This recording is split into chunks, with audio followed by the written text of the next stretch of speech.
Саламатсыздарбы? Аты жөнүм Гүлүм Эркинбек кызы. 11 каналында күн сайын ауа райы тууралуу айтып берем.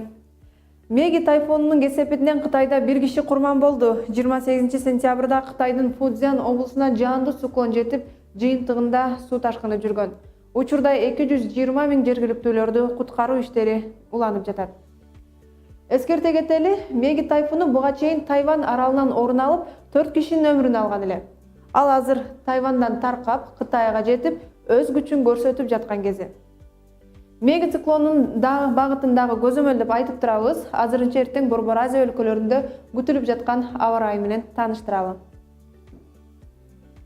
Кытайдын Ак Суу жана Үрүмчү шаарларына Меги тайфунунун таасири тийген жок.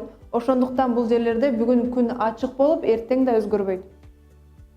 Казакстандын Борбор калаасы Астанада бүгүн күн ачык бойдон сакталат, бирок эртең асманды булуттар каптап, жаан себелеп жаашы мүмкүн.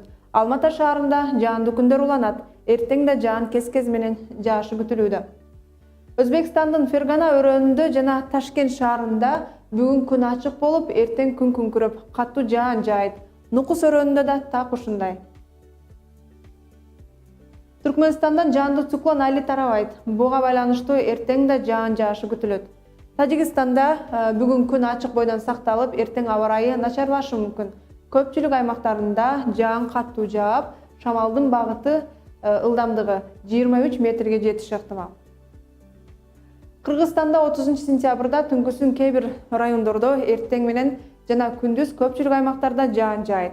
Ал эми тоолуу райондордо кар жаашы мүмкүн. Батыштан соккон шамалдын ылдамдыгы секундасына 4-9 метрден, кээ бир райондордо 18-23 метрге жетиши күтүлөт.